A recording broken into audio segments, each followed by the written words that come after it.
बिस्मिल्लाहिर्रहमानिर्रहीम। उम्मीद करता हूँ कि आप सब खैरियत के साथ होंगे। तो हम सुन रहे थे रोज़े की हालत में पाई जाने वाली ऐसी 19 गलत फहमियाँ कि जिनकी वजह से हमारा जो रोज़ा नहीं टूटेगा।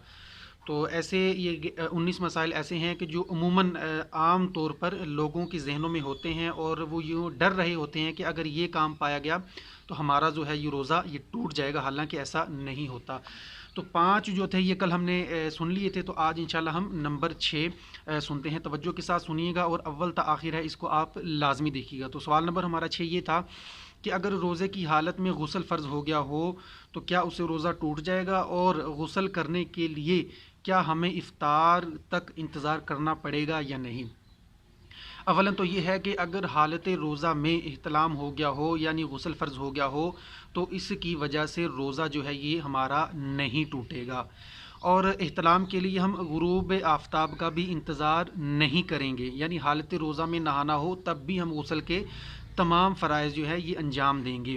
तो पूरे जिस्म पर पानी बहाने के साथ साथ हलक यानी कुल्ली करते हुए गरगरा करना और नाक के नरम गोशे तक पानी पहुँचाना ये ज़रूरी होगा। और अगर इस अंदाज से ना किया तो हमारा गुस्ल भी नहीं होगा। गुस्ल ना हुआ तो इस सूरत में जो हम नमाज़ पढ़ेंगे तो हमारी जो है ये नमाज़ें भी नहीं होंगी। हाँ, अब जो कि यहाँ पर मसला है रोज़े का, तो रोज़े की हालत में जब हम कुल्ली करेंगे तो हलक तक पानी नहीं पहुँचाएंगे, यानी सिर्फ मुंह में ही पानी डालकर पूरे दांतों तक यानी दांतों के हर रेशे में पानी को घुमाकर हम बाहर फेंक देंगे।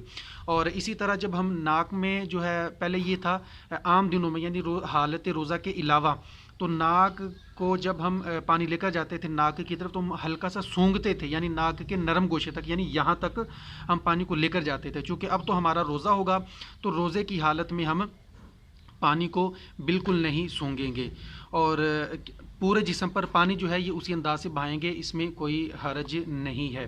तो रोज़े की हालत में अगर गुस्ल फ़र्ज़ हो गया हो तो इससे जो हमारा रोज़ा नहीं टूटेगा। और कुल्ली करने का अंदाज़ ये होगा कि हम गरगरा नहीं करेंगे। यह गरगरा से मुराद ये है कि हलक तक पानी नहीं लेकर जाएंगे, और नाक में जब पानी डालेंगे तो नाक पानी डालते वक्त सूंघेंगे नहीं। क्यों? क्योंकि पानी जो है ये दिमाग तक ना चला जाए। अगर ऐसा पाया गया तो इससे हमारा जो है ये रोज़ा टूट जाएगा। तो ये रोज़े के हालत में अगर गुस्ल फ़र्ज होगा उसके हवाले से सुना था। और 7वां सवाल जो है यानी 7वीं जो गलत फहमी वो ये है कि हालत रोज़ा में मिसवाक क्या की जा सकती है। ये बिल्कुल की जा सकती है, क्योंकि बाज़ लोग ये कहते हैं कि अगर हालत रोज़ा में मैंने मिसवाक कर ली तो हमारा जो है ये रोज़ा टूट जाएगा या मकरूह हो जाएगा। ना तो इसे मकरूह होता है ना ही इसे जो रोज़ा टूटता है। हाँ, अलबत्ता अगर मिसवाक के जो रेशे होते हैं ना, जो हल्के हल्के जो ज़र्रे होते हैं जहाँ से हम दांतों को चबाते हैं, अगर उनमें से कोई हिस्सा जो है ये हलक से नीचे चला गया तो उस सूरत में जो है ये रोज़ा टूट जाएगा। इस चीज़ में भी हमें एहतियात करनी चाहिए कि जब भी हम मिसवाक करें कि उसका जो रेशा है ये हलक तक ना जाए। 8वां जो है हमारा ये कि जब तक अज़ान होती रहे सहरी में खाना पीना जारी रखा जा सकता है क्या।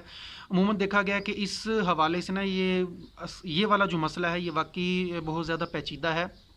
इसमें आम तौर पर भी देखा गया है कि जब सुबह सहरी का वक्त होता है तो लोगों को इस चीज़ का इल्म नहीं होता।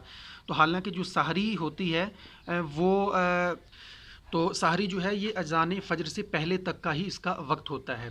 यानी जब सहरी का वक्त ख़त्म हो जाता है तो अज़ान फ़जर और नमाज फ़जर का वक्त शुरू होता है। तो लिहाजा जो सहरी बंद होने के बावजूद अज़ान शुरू या ख़त्म होने का इंतज़ार करते हुए खाता पीता रहा, उसने अपना रोज़ा बर्बाद किया, उसका रोज़ा हुआ ही नहीं। यानी अब सहरी का जो टाइम था, मिसाल के तौर पर जो कि अभी जो टाइम चला वो 4:03 पर चल रहा है।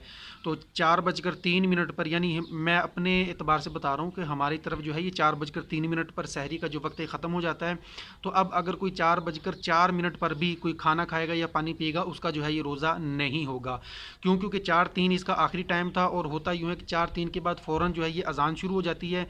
बाज़ लोग ऐसे होते हैं कि वो जब अज़ान शुरू हो जाती है तो वो कहते हैं कि भाई अभी तो अज़ान ही हो रही है, कौन सा भी नमाज का टाइम हो गया है। तो जब अज़ान शुरू होती है या दौरान अज़ान वो खाना खाते रहते हैं, तो लिहाजा जिसने भी दौरान अज़ान या अज़ान होने तक, यानी जब मुअज़्ज़िन जो है ये ला इलाहा इल्लल्लाह यानी आखिरी फ़िक्रा जब बोलता है तब तक खाना खाया तो उसका जो है ये रोज़ा हुआ ही नहीं।